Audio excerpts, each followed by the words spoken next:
Tonight, we're examining the troubling trend of cyber criminals gaining access to your child's personal information. Investigating how a cyber attack this summer nearly cut off the blood supply to Florida hospital.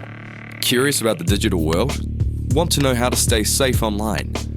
Tune in to CyberSense, where we explore the latest tech trends and cybersecurity tips.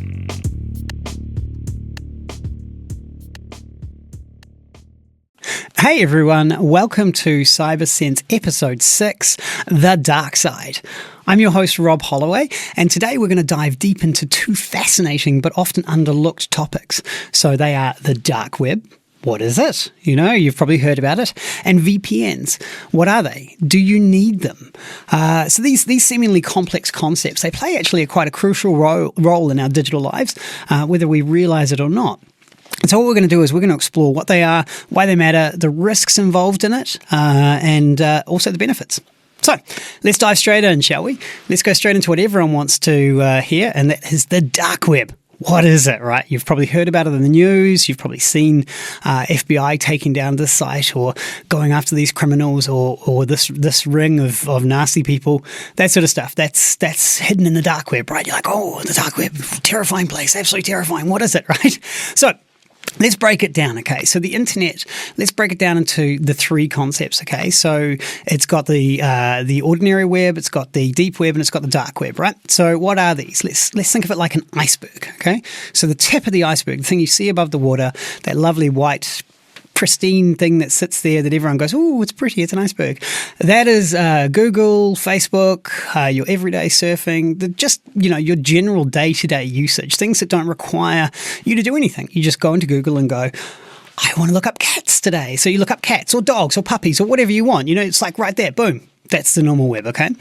Then you've got the deep web. So the deep web are things like like databases, academic journals, private networks, that sort of stuff, things that you wouldn't normally be able to access without permission, okay? So things like Wall Street Journal, if you wanted to go have a look at that, there's certain articles that you can read for free and you can probably get to them from Google, but then there'll be other articles that you couldn't see on Google that you could only see by going to the Wall Street Journal and paying. Okay, so paying to read them and that sort of stuff. So that's what's called a paywall. Okay, so it's literally locked away until you pay, and then you get in there and you can read their articles, which is understandable because these journalists don't work for free, right? So that's the deep web. Okay, that's ordinary as well. That's just below the surface. You can see it, you can see the shadow of it and it's grand, but, it's hard to get to unless you know where you're going. And then deep, deep down in the darkness is the dark web. Okay, so this is like a hidden layer, okay, and it's not easy to get to. It operates on a different set of rules. It's accessible only through specialized software.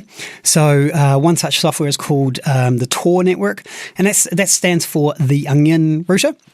And what that does is it routes your internet traffic through a network of relays, okay? So the idea behind that is it makes it really difficult to track you. So you probably may have seen on movies, where they're kind of tracing someone. They're like, you need to stay on the phone a little bit more because we're getting them. They're bouncing through Uzbekistan, and now they're bouncing through Russia, and now they're bouncing through Australia, and now they're bouncing through the UK. We'll stick with them for 30 more seconds. We'll track them. It's kind of the same concept, right?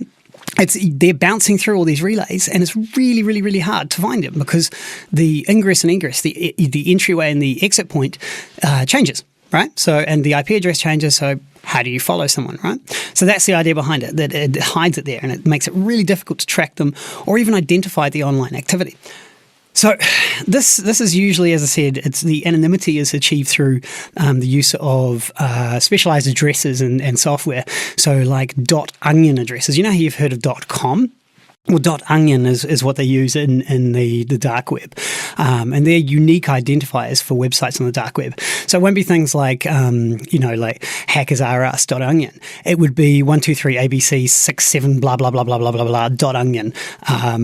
And that would change. They constantly tear them down and bring them back up. So what is it used for? So what we've got is the dark web. It's inherently, it's not inherently evil, okay? Everyone thinks, oh my God, dark web's so evil, it's nasty, it's going to be, so bad. But what it does do is it offers a crucial lifeline for the likes of researchers, ethical hackers. What they might be looking for is emerging threats, right? So they might go on there and sit in the forums of these bad guys and pretend to be a bad guy and talk to them and listen to them and find out what they're going for. So they have an idea of, hey, these guys are after this now, so here's how we can, we need to stop that. So we need to add more security there or whatever. We need to research what they're doing and figure it out. But then you have journalists, activists, whistleblowers, anyone that's really seeking to expose wrongdoing or they're operating in like oppressive regimes, somewhere where the internet is heavily monitored. You can't get anywhere. If you wanted to be in a country where a certain book is banned that you need to research or want to read, that's what the dark web's for. So platforms like Secure Drop, this is software that is designed specifically for anonymous communication. And that allows journalists to receive sensitive information without revealing their sources in any way. So you might be in North Korea and you might want to talk about what the regime there is doing, but you can't obviously get it out on the normal internet because it's heavily monitored. So if you can get onto the dark web, that's where they'd talk and go to journalists and go, hey, this is what's happening. So it's not all bad, right?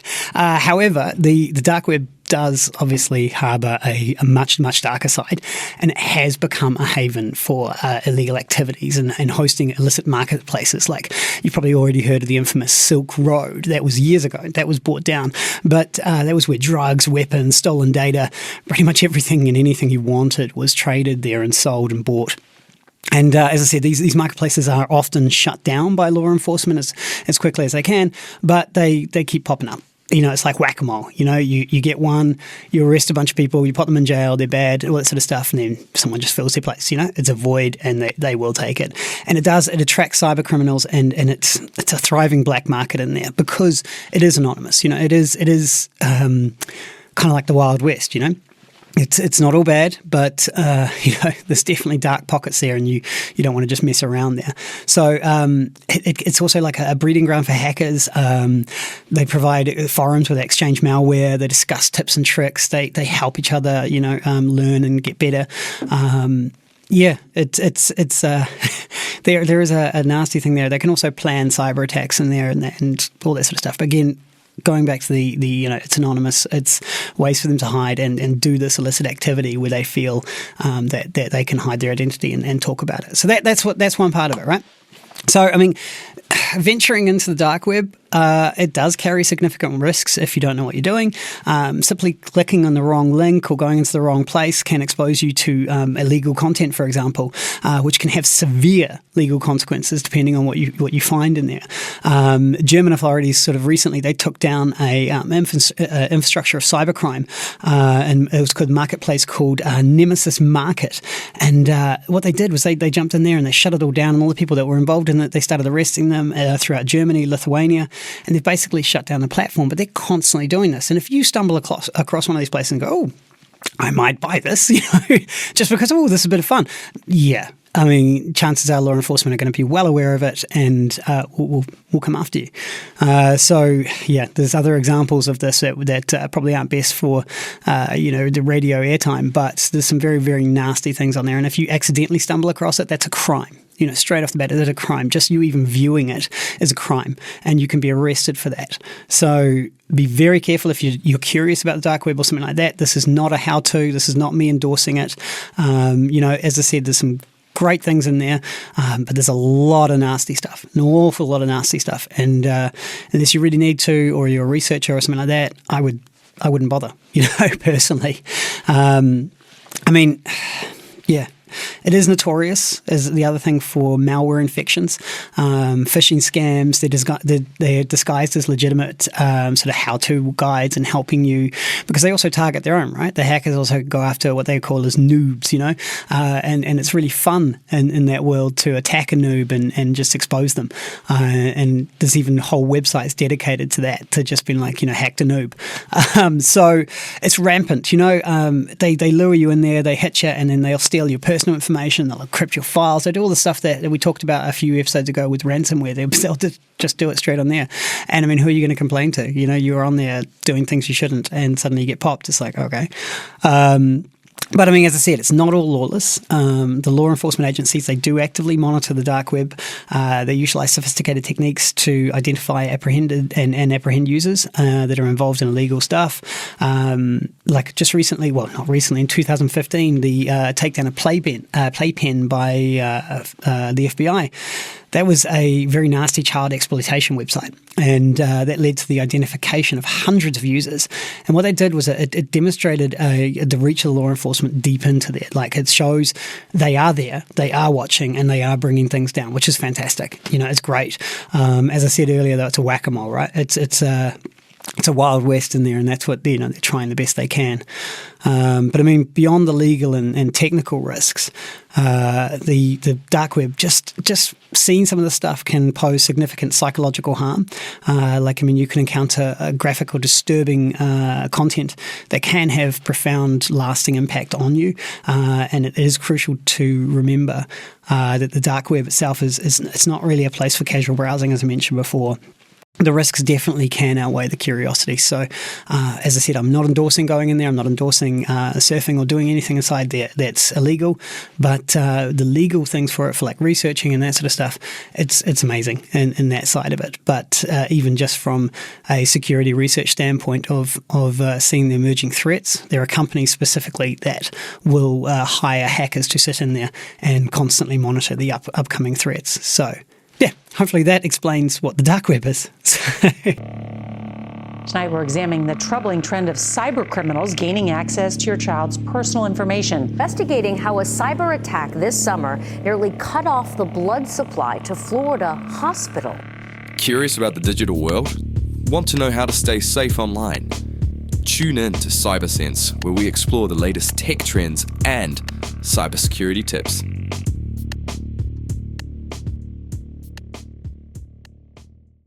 Well, welcome back, everyone.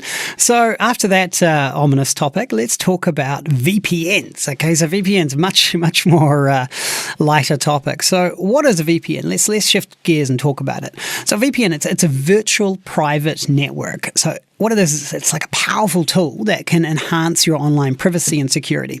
So like imagine you're sending a letter in a locked box, it's all locked away, and it's instead of an open envelope, right, that anyone can just tear open. This is a locked metal box that someone's got to really bang into to get open, and then everyone's going to know they've done it, right?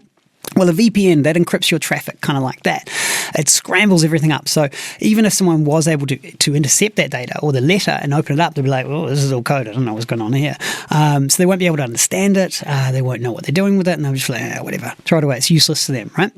So a VPN also, it masks your IP address. So that's making it difficult to track online. Remember, we talked about how the onion routers do that. They bounce you all around. VPNs, they do similar sort of things. They send you to a different location to come out of. So trackers like websites like Facebook and that sort of stuff, they know you're using a VPN because they know the IP addresses that VPNs are using, but they don't know where you're coming from. So they can't target you with annoying ads that are really specifically targeted to you. So, let's talk into why you might need a VPN. So VPNs, what they do is they offer a multitude of benefits when using public Wi-Fi. This is a really good one. So public Wi-Fi is a funny one. Public Wi-Fi can be really, really, really dangerous. So if it's you're in a public place, you see a Wi-Fi. Let's say you're in a hotel. And you're going, I really want to watch that Netflix show. I really want to keep up with it. So let's log into the free Wi-Fi because I don't want to use my data, because why should I if it's free? And you see the hotel name, right? Let's just say ABC Hotels, right? So you see ABC Hotels and you're like, oh, great, that's the Wi-Fi. That's what I want to do. I'm going to click on that. Oh, it's free. Fantastic. Go through it. So what that could be is that could be a hacker where they set up a fake Wi-Fi that looks like the hotel. And it could even be the same name. And they could just broadcast it on a higher frequency or more power, so your device will automatically want to connect to it because it goes, oh, that's faster, so I want to connect to that. And it might even have the same name. And what's happening is you're then connecting to their system, and then everything you send that's not encrypted, they can intercept using tools. Okay, so there are tools out there, they can intercept that and they can open up everything. So think of it like that envelope. They can open up your envelope and read your letter. The other thing they can do is they can send you to fake sites. Like let's say you're on there and you go, oh, while I'm on this Netflix, I just want to check my bank account. So you go to your bank and it's like bank.com. And what they do is they might have all these websites websites that look like bank.com, and they send you to there. And as soon as you enter your details, boom, it drops. And you're like, oh, that's weird. And then they send you to another one. But they've got your details at that point. So they've stolen your banking details. A bit harder, but it's just a quick example of what could happen, right? But if you're in a VPN, it will encrypt it and scramble it. So even if someone did, they're not going to be able to do anything with it. So even if you're on there, that encrypts that data and they can't see it. So they don't know where you're actually going. So it's like, I guess the easiest way of putting it is you're building a tunnel through your system, and you're safely going through that tunnel. When they're on the outside, they're going, what's in there? I can just see a tunnel, but they can't do anything with it, okay? So that's really, really good for unsecured networks or free Wi-Fi or something like that. Definitely use a VPN if you're going to use free Wi-Fi. So the other thing is it can be used, I wasn't sure if I should talk about this or not, but I'm going to. So it can be used to bypass geo restrictions, okay? So geo restrictions are things like when you really want to watch that Netflix show and you're overseas, but you want to watch your show back wherever you're from, right? VPNs can get around that. Now, obviously, it's a cat and mouse game, so the streaming providers are pretty much aware this is happening, so they get the IP addresses of the VPN providers and they kind of block them or cause a bit of trouble. But, you know, as I said, cat and mouse, they can do it. So yeah, if you really, really want to see something that's geo-blocked, but it's not necessarily just to watch your streaming show. It could be a news article that you really, really want to see, but you're not allowed to see it in the country you're in. Now, be careful on this. Again, not endorsing any illegal activity. So you've got to be careful about the laws of the country you're in. So if you're on holiday somewhere, check the laws, because there are some websites you are not allowed to go to, even if you're allowed to go to them in your own country, right? Let's just, I don't know, we'll say BBC, right? It's just highly unlikely. This is just pull it, out of the thin air. But let's say you're in country B and BBC is not allowed in country B, but it's allowed in country A. You live in country A, you jump to country B and you're like, I want to go to BBC. I'm going to use my VPN, and you do it. And if they figure that out, you could be in a world of trouble. So be really, really careful on that and check the laws. Even some countries don't allow VPNs. They can make them illegal. So always check the laws before you're using things like this. Okay, if you're trying to get around or circumnavigate some things like that, check the laws in the country you're in, because they could bring you into a world of trouble. But anyway, that's one of the great things they can do is around geo-blocking and that sort of stuff. So you can see content that you wouldn't necessarily be able to see if it's blocked in that country for advertising reasons or other reasons. Now, again, I'm not endorsing any illegal activity, and you should definitely do things legal, but just wanted to explain a couple of the things that you can do. But the other thing that a VPN also offers, and as I talked about, where it anonymizes your data and that sort of stuff. A few people may not realize this, but your ISP, your internet service provider, that can actually see in some circumstances what you're searching for. It can definitely see the websites that you're visiting, and it can see in some instances the content if it's not encrypted. So most websites these days are what's called HTTPS. You've probably seen the S at the end. Back in the day, it was just HTTP. The S stands for secure. Okay, so it encrypts it, kind of. It's good, it's grand, and it's much better than not. But using a VPN will further encrypt that, right? So an ISP, they would, as I said before, they would definitely know where you're going. And the reason they know where you're going is because of a protocol called DNS, which stands for Domain Name Service. So when you have your ordinary router in your home that's provided by by your internet service provider, it uses their own DNS service. So that's basically what that is there's so many websites out there. You can't, these little devices in your home can't know them all, okay? So they have to rely on, to get somewhere, they have to go to what's called the next hop, and that's generally the bigger router, the internet router. So from your home, it goes, hey, I want to go to Google, but I don't really know how to get there. Do you know how to get there? And it goes, yeah, I know how to get there, mate, come to me, send that traffic to me. And it comes to that, and it goes, yeah, you need to go XYZ, because I'm then checking out the domain name service of Google through my servers, and I know that you need to go this way. And then it brings the traffic back, and everything's great, right? But it creates a log of that. Okay, and that's where your ISP knows where you're going. Okay, so VPNs, what they do is they have their own DNS. Okay, so when you are going to things, you're sending all your traffic to their servers. So your ISP will know you're using a VPN. They'll even know who you're using, what type of VPN service you're using, because they'll see the traffic going there. But that's as far as they get, because once that traffic's inside that place and encrypted, They can't see it. They don't know where it's coming from, going to. They only know that it's coming to and from their VPN service provider. So for keeping your data a bit more restricted, it's definitely awesome. So ISPs will sometimes sell that data to make a profit. So here's one that you probably don't know. The ISP and others out there can see your private browsing data. So when you go through incognito mode or private browser, they can still see it. Okay, so that's a good one to watch out for. All that does when you go into private mode or incognito mode is it doesn't store a cookie. And a cookie is a remembered website or something like that to speed up the process of you going there in the future, right? So when you have your search bar and you type in www.google or something like that, you just go www.g and all of a sudden it goes, do you mean Google? And you're like, yeah, cool, I did. Yeah, awesome. That's a cookie. Okay, so it remembers you've been there and it goes, yeah, let's go there again. This is going to be fast. Yeah, awesome. If you're in private mode or incognito mode, it doesn't remember that, okay? So that's why people use it. But a lot of people don't realize that your ISP can definitely see what you're doing. So if you're kind of trying to hide what you're doing or something like that, your ISP can definitely see it. So a VPN would protect you from that as well, okay? So, I mean, while the VPNs, they offer significant advantages, it is important to also understand their limitations, okay? So it doesn't make you completely anonymous. It's not like the Onion Network or a Tor browser or anything like that.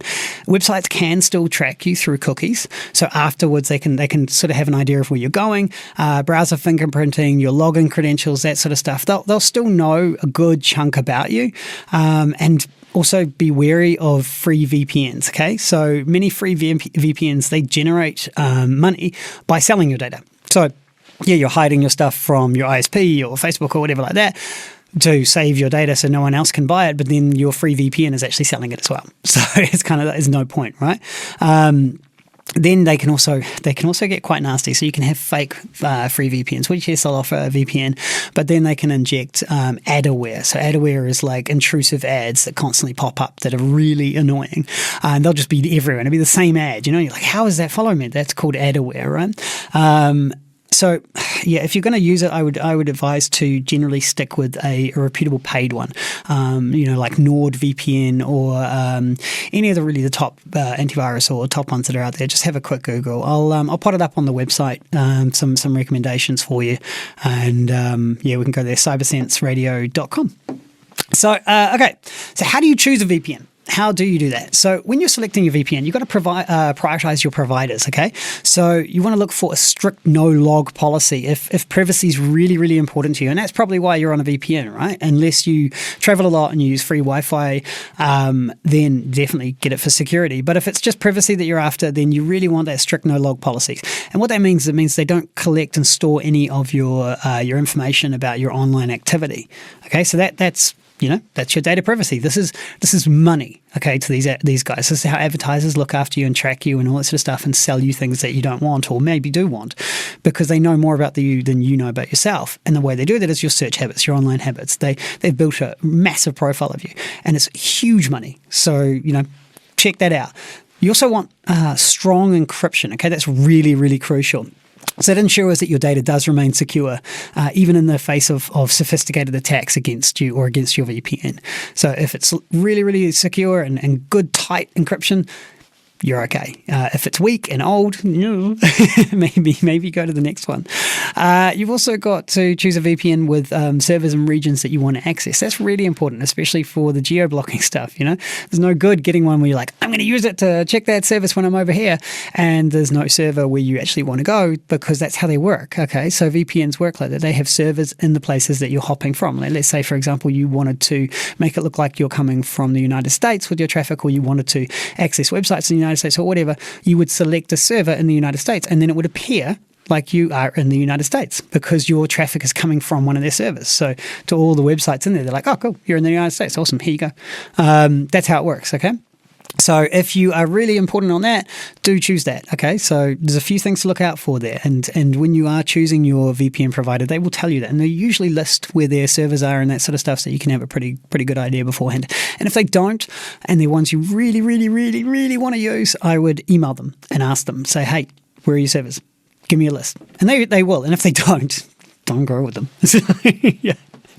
So, I mean, what are some really big ones I did say I'd go into them, but there's ExpressVPNs, there's Proton VPN, there's NordVPN, there's Surfshark. There's loads of them out there. There's heaps of them. I said I'll put a list up, and I will. So the key takeaway here is on VPNs is they are a valuable resource, right? They can offer crucial security. They can offer privacy. They can offer ways around geo restrictions, depending on what you're trying to do. And they can really just be a great tool in your toolbox of awesome software that you can play around with and use. But do you need one for your home? Yeah, I mean, if privacy is your biggest concern, sure. But if privacy is your biggest concern, do have a look if you're using social media, if you're using chat platforms, all this sort of stuff. Because if privacy is really your concern, you should get off them, because they're selling your data massively. So do you need a VPN at home? I don't think so. Unless you really, really want to secure your network, you're worried about certain things. Yeah, it's not necessary for home. But if you travel a lot, if you use free Wi-Fi, if you go to countries where you're worried about your data being intercepted and it's legal to use a VPN, legal, I said, then sure, a VPN is a great choice.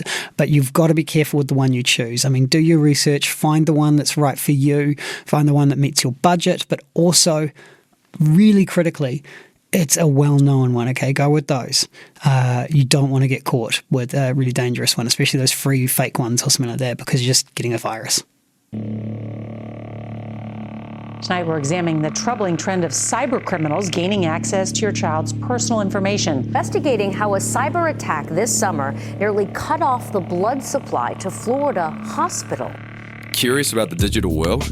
Want to know how to stay safe online? Tune in to CyberSense, where we explore the latest tech trends and cybersecurity tips.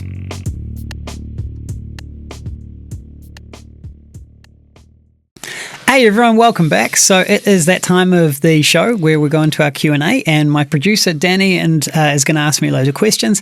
Before we get into that, I just wanted to explain why Danny's got his hood up and I've got my puffer on. It's really cold in the studio at the moment. It's heavily snowing outside. Danny has no hair and his ears are cold. Is that right? We have big ears and no hair. So look, anyway, Danny, you've got some questions. Let's jump straight into it, shall we? Well, I don't really have too many questions about the dark web because I've never been on it. Telegram is as close as I got to it, and that was enough for me. I deleted Telegram off my phone, and but I can kind of see where you're coming with this, though. Encrypted, the VPNs, like you've merged the two, the dark web and the VPNs. Like VPNs, do you need them? Yeah. Would you advise people to use a VPN? Yeah, no, it's a good chat, and I kind of summed it up at the end there. Where for home, I wouldn't recommend it unless privacy is a major factor for you, right? For traveling Wi-Fi and that sort of stuff, definitely use it. I don't know. I mean, they're great things. They really are. They encrypt your data. They can even speed things up for you because you're running through their DNS provider instead of another DNS. I mentioned that earlier. What a DNS is? It's domain name service. So if you're going through your ISP's one, that can be slower sometimes than these VPNs ones, because they might have their own things in there. They might be jumping you through certain ways, whereas the VPN might jump you a different way, which speeds up your internet, right? So I mean, it's a 50-50 thing. I think if you value privacy and you don't mind the expense, grab a VPN. They're great. But one key thing, mate, is some sites do not work when you're on a VPN. Okay, so some websites go, you're on a VPN, I'm not letting you on here. So factor that in. So you've got to be able to turn it off and on easily, okay? So if you're traveling, VPN, if you're staying in hotels or traveling, or that'd be a time to have it. So if you're traveling and you're using the Wi-Fi provided to you, not your own. So if you're not using your phone, if you're not tethering to your phone for the internet, be it that roaming's really expensive where you are, or you just don't want to, you might not have roaming or whatever, then 100% I would definitely use a VPN because it will protect your data and protect you from man-in-the-middle attacks, which is where they're pretending or intercepting your data and seeing you somewhere else and that sort of stuff. It also, you don't know what's on that hotel. Like, it might be legitimate, it might be a real Wi-Fi on that hotel, but you don't know who else is on there and what they're doing, you know? So it just keeps you safe. For businesses, VPN. Yeah, so business VPNs are very different. They operate in the same principle, but their work on their attitude of a VPN is if you're working remotely, you can act as if you're in the office. Okay, so it's a secure way of you accessing files, data, or even appearing if you're in that office. So they'll use it. So when you join to that, you'll typically with a business one, you'll have to authenticate, and then you'll have to go through many hoops to jump through, and then you're in their systems. Okay, you're able to access all of the files and stuff. Like I talked about the deep web. Okay, so that's how you would access a lot of deep web stuff. So those company data that's inside their network, that's technically it's kind of like the deep web, and you're accessing it's actually an intranet. But we'll go down that another day. But anyway, so that's what you're doing anyway. So lately, since COVID, everybody has the right to work from home for a certain amount of the week. Mm-hmm. So every business should really have, if they want to access files at. Yeah, so this depends really. Okay, so let's say you're a very, very small business, like you have an office of 2 or 3 people. You don't have a massive file structure. You might even use the cloud, like you might just use Office 365, Azure, and that sort of stuff. In that instance, you wouldn't need a VPN because wherever you are in the world, you can access those files because they're in the cloud. And as long as you've secured it with MFA and regular password changes and password phrases and that sort of stuff and complex passwords, you don't need a VPN at all. But if you're a large organization and you have requirements to access equipment or certain files inside that organization. If you're using the likes of TeamViewer or something like that. Okay, yeah, so that's a remote software. So if you're wanting to remote into a piece of equipment in the office, then I'd definitely use a VPN because otherwise, TeamViewer works on the internet, right?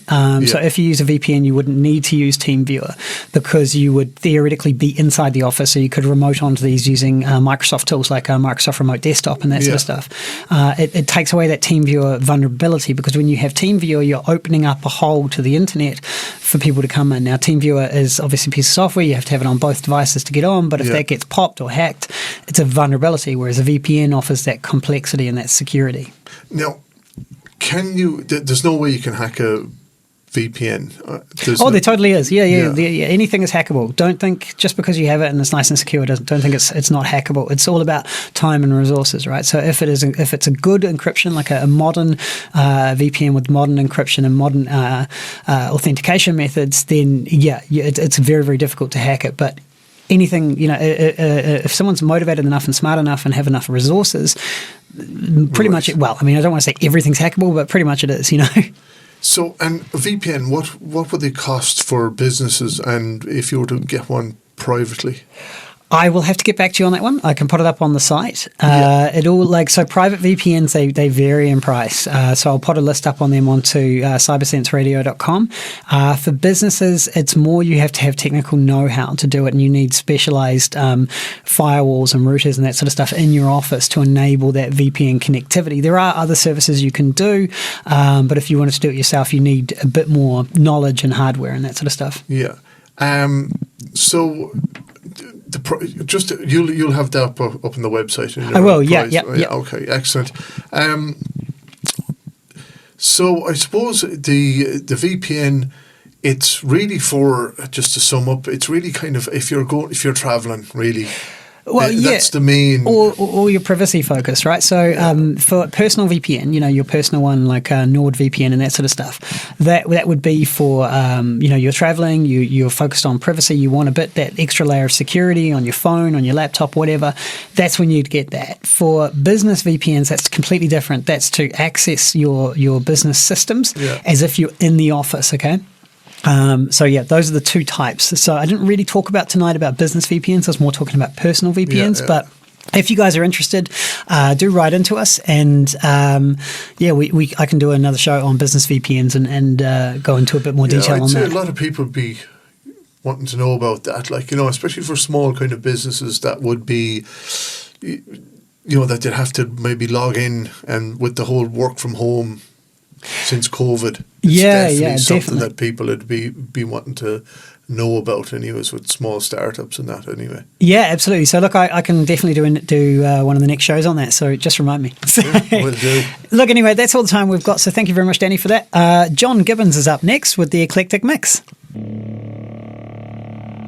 Tonight, we're examining the troubling trend of cyber criminals gaining access to your child's personal information. Investigating how a cyber attack this summer nearly cut off the blood supply to Florida hospital.